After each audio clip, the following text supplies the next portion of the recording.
அனைவருக்கும் வணக்கம். நம்ம இப்போ எங்கே இருக்கோம் பார்த்தீங்கன்னா, அரியலூர் மாவட்டத்தில் குமுளியம் அப்படின்ற ஒரு அழகான இயற்கை எழில் சூழ்ந்த ஒரு பகுதிக்கு தான் நம்ம வந்திருக்கோம்.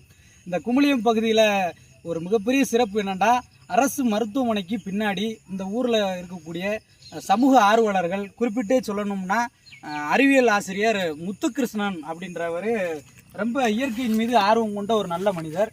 அவர் ஒரு அடர்வனம் அப்படின்னு, அதாவது குறுங்காடுகள் என்ற பேரில் ஒரு அடர்வனம், ஒரு குறுகிய இடப்பகுதிகளில் அதிகமான மரக்கன்றுகள், கிட்டத்தட்ட நம்ம இந்த பகுதியில் இப்போ பார்க்கக்கூடிய மொத்த மரக்கன்றுகள் எண்ணிக்கை எவ்வளோ அப்படின்னு பார்த்தீங்கன்னா, மொத்தம் கிட்டத்தட்ட ஒரு 7000 மரக்கன்றுகள் வச்சு ஒரு கிராமத்தில் இருக்கக்கூடிய இளைஞர்களை வைத்து எந்த ஒரு அரசு செய்யக்கூடிய, ஒரு தனியாளாக அரசு செய்யக்கூடிய ஒரு வேலையை தனி ஒரு மனிதனாகவும் தன்னுடைய நண்பர்கள் மூலமாகவும் அதன் மூலம் கிடைக்கக்கூடிய ஒரு சின்ன சின்ன தொகையை வைத்து இலவச மரக்கன்றுகள் வழங்குதல், அந்த மரங்களை பழுது பார்த்தல், இப்படி எத்தனையோ பணிகளை செய்கிறாரு. இதில் எனக்கு ரொம்ப பிடிச்ச ஒரு நிகழ்வு நான் எதை பார்க்குறேன் அப்படின்னா, இயற்கை விஞ்ஞானி நம்மாழ்வாருடைய தத்துவத்தை அருமை தோழர் முத்துகிருஷ்ணன் இதை மிகப்பெரிய ஒரு பணியாக எடுத்து செய்கிறார். நம்மாழ்வாரை பற்றி சொல்லும்போது பார்த்தீங்கன்னா, ஒரு அருமையான ஒரு செய்தி சொல்லுவாப்புல, நமக்கு பெரிய அணுகுண்டு செய்யக்கூடிய பெரிய அறிவெல்லாம் தேவையில்லை, அவரைப்பூ பூக்கிறதுக்கான மனசு இருந்தால் போதும் அப்படின்னு சொல்லுவார்.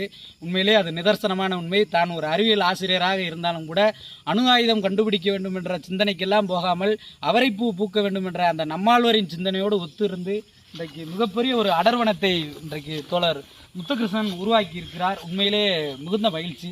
இந்த மரங்கள் பார்க்கின்ற போது இப்பயும் கூட நம்ம இருக்கக்கூடிய சுச்சுவேஷன் பார்த்தீங்கன்னா தெரியும், இந்த பகுதி பார்த்தீங்கன்னா தெரியும், நல்ல மழை பெஞ்சிருக்கு. அப்போ தொடர்ச்சியாக இன்றைக்கு அரியலூர் மாவட்டம் இயற்கை எழில் சூழ்ந்த ஒரு மாவட்டமாகவும் தொடர்ச்சியாக மழை பெய்யக்கூடிய மாவட்டமாகவும் தமிழ்நாட்டிலே முந்திரி உற்பத்தியில் அதிகளவு முந்திரி உற்பத்தி செய்யக்கூடிய ஒரு மாவட்டமாக அரியலூர் மாவட்டம் திகழ்ந்து கொண்டு இருக்கிறது என்றால் அதற்கெல்லாம் இப்படியாப்பட்ட அடர் வனங்களும் இயற்கை எழில் சூழ்ந்த காட்சிகளும் தான் காரணமாக இருக்கும். இதை பற்றி, இயற்கையை பற்றி பேசும்போது எனக்கு ஒரு அருமையான ஒரு செய்தி ஞாபகத்துக்கு வருது. ஒரு விவசாயி, ஒரு கரிமூட்டம் போடக்கூடிய ஒரு விவசாயி காட்டு வழியில் நடந்து போய்க்கிருக்கான். ரொம்ப பசி பட்டினியாக கிடக்கான். இப்போ என்ன செய்யலாம் அப்படின்னு அவன் யோசிச்சுருக்கும் போது அந்த வழியாக ஒரு ராஜா வர்றாரு. என்னப்பா இவ்வளோ கஷ்டத்தில் ரொம்ப பஞ்சத்தில் அடிவட்ட மாதிரி இருக்கு, என்ன ஆச்சு அப்படின்னு கேட்குறாரு. உடனே அந்த கரிமூட்டம் போடக்கூடிய விவசாயி சொல்கிறான், மன்னா என்னட்ட நான் கரிமூட்டம் போட்டு பிழைக்கிறேன், எனக்கு வேறு வழியே இல்லை அப்படின்னு சொன்ன உடனே, அப்படியா, சரி ஒன்றும் இல்லை, அந்த பக்கம் இருக்க ஒரு 100 ஏக்கர் சந்தன மர காடுகள் இருக்குது, உனக்கு தர்றேன், நீ வச்சுக்க அப்படின்னு சொல்கிறாப்புல. சரி அப்படியா, ரைட்டு, நான் வச்சுக்கிறேன் அப்படின்ட்டு போயிடுறான். கொஞ்ச நாள் கழித்து அதே அந்த கரிமூட்டம் போடக்கூடிய விவசாயி ரொம்ப ஒரு ஏழ்மையான சூழலில் இருக்கான். வந்து பார்த்தா என்ன நடக்குது அப்படின்னா, திரும்பி மன்னர் வண்டியை நிப்பாட்டி கேட்குறாரு. அவர் வரக்கூடிய அந்த குதிரை வாகனத்தில் வர்றாரு. வந்துட்டு கேட்குறாரு, என்னப்பா ஆச்சு, உனக்கு தான் ஒரு ஏக்கர், ஒரு 100 ஏக்கர் சந்தன மர தோப்பவே எழுதி வச்சேனே, என்ன ஆச்சு அப்படின்னு கேட்குறாரு. அப்போ அவர் சொல்கிறாரு, ஐயா நீங்கள் கொடுத்த அந்த சந்தன மரம் கொஞ்ச நாளைக்கு என்னுடைய வயிற்றை கழுவுச்சிங்க அப்படின்றாரு. ஏன் சொல்ல வர்றேன் அப்படின்னா, அவர் கரிமூட்டம் போட்டு அதை விற்றுருக்கிறாரு. அதோட மதிப்பு என்னன்னு அவருக்கு தெரியலை. இன்றைக்கு மிகப்பெரிய இயற்கை சீற்றத்துக்கு நம்ம ஆளாக்கி இருக்கோம். எங்கே பார்த்தாலும் வெள்ளம், தொடர் வெள்ளங்கள் வருது. அப்போ இயற்கை வளங்களை ஃபுல்லாக ஆக்கிரமிக்கிறாங்க. அந்த நீர் குளங்கள் ஏரிகளை தூர்வார இன்றைக்கு நம்ம மறந்து விட்டு போகிறோம். எனக்கு தெரிஞ்சு நானாக இருக்கட்டும், சந்தன மர தோப்பவே எழுதி வச்சேனே, என்ன ஆச்சு அப்படின்னு கேட்குறாரு. அப்போ அவர் சொல்கிறாரு, ஐயா நீங்கள் கொடுத்த அந்த சந்தன மரம் கொஞ்ச நாளைக்கு என்னுடைய வயிற்றை கழுவுச்சிங்க அப்படின்றாரு. ஏன் சொல்ல வர்றேன் அப்படின்னா, அவர் கரிமூட்டம் போட்டு அதை விற்றுருக்கிறாரு. அதோட மதிப்பு என்னன்னு அவருக்கு தெரியலை. இன்றைக்கு மிகப்பெரிய இயற்கை சீற்றத்துக்கு நம்ம ஆளாக்கி இருக்கோம். எங்கே பார்த்தாலும் வெள்ளம், தொடர் வெள்ளங்கள் வருது. அப்போ இயற்கை வளங்களை ஃபுல்லாக ஆக்கிரமிக்கிறாங்க. அந்த நீர் குளங்கள் ஏரிகளை தூர்வார இன்றைக்கு நம்ம மறந்து விட்டு போகிறோம்.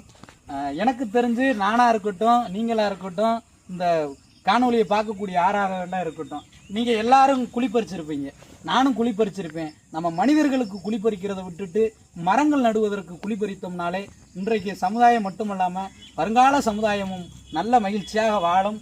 அதற்கு குமுளியம் கிராமத்திலே இந்த நந்தவனம் ஒரு மிக அருமையான சாட்சி. பார்ப்பதற்கு எவ்வளவு ரம்மியமாக இருக்கிறது. இந்த ஒரு எழில் சூழ்ந்த ஒரு நிலத்தை பண்படுத்தி பக்குவப்படுத்தி கொண்டு இருக்கக்கூடிய அன்பிற்கினிய சகோதரர் முத்துகிருஷ்ணனுக்கு ரொம்ப நன்றி சொல்லிக்கிறேன். எவ்வளோ பார்க்குறதுக்கு ரொம்ப அருமையாக இருக்குது பாருங்கள். அப்படியாப்பட்ட ஒரு காட்சியை இன்றைக்கு இயற்கை விஞ்ஞானி ஐயா நம்மாழ்வாரினுடைய கொள்கையோடு தொடர்ந்து அவர் பயணப்பட்டு கொண்டே இருக்கிறார். எல்லாருக்கும் தெரிஞ்ச ஒரு செய்தி தான், ஒரு அமைப்பை, ஒரு இயக்கத்தை தொடங்குவது எளிது, ஆனால் தொடர்வது கஷ்டம். ஆனால் இன்றைக்கு முத்துகிருஷ்ணன் தான் தொடங்கிய காலம் தொட்டு தொய்வின்றி எத்தனை இடர்பாடுகள் வந்தாலும் தொடர்ந்து செய்து கொண்டிருக்காரு. அவரோட பார்த்தீங்கன்னா இந்த பகுதியில் இருக்கக்கூடிய நண்பர்கள் நிறைய பேர் அவருக்கு உதவி செய்கிறாங்க. அவர் வீட்டில் பார்த்தீங்கன்னா, நான் இப்போ அவர் வீடை போய் பார்த்துட்டு வந்தேன். அந்த வீட்டில் பார்த்தீங்கன்னா இலவச மரக்கன்றுகள் கொடுக்குறார். அந்த மரக்கன்றுகள் எப்படி இருக்குது அப்படின்னா, அவருடைய பெற்றோர்கள் அந்த மரக்கன்றை பராமரிக்கிறாங்க. தன்னுடைய குழந்தையை எப்படி வளர்ப்பார்களோ அந்த மாதிரி அந்த மரக்கன்றுகளை வளர்த்து இலவசமாக அந்த மரக்கன்றை கொடுத்துக்கிருக்காங்க. அப்போ தன்னால் இயன்ற இந்த சமுதாயத்திற்கு எதை செய்ய வேண்டுமோ அதை முத்துகிருஷ்ணன் சரியாக செய்து கொண்டு இருக்கிறார். குமுளியம் கிராமம் அதற்கு ஒரு முன்னுதாரணமாக இருந்து கொண்டு இருக்கிறது. இன்றைக்கு இயற்கையில் பொதுவாக எவ்வளையோ மரங்கள் நட்டவங்கள வனமகன் அப்படின்னு சொல்லி ஜாதவ் பயங்க சொல்லுவாங்க, இந்திய வனமகன் அப்படின்னு சொல்லுவாங்க. இனி வருங்காலத்தில் தமிழகத்தின் உடைய ஜாதவ் பயங் என்று சொல்லுகிறக்கூடிய அளவிற்கு முத்துகிருஷ்ணனுடைய செயல்பாடுகள் இருக்கிறது. இனி வருங்காலங்களிலும் அதுவும் தொடரும் என்று யாராலும் மறுக்க முடியாது.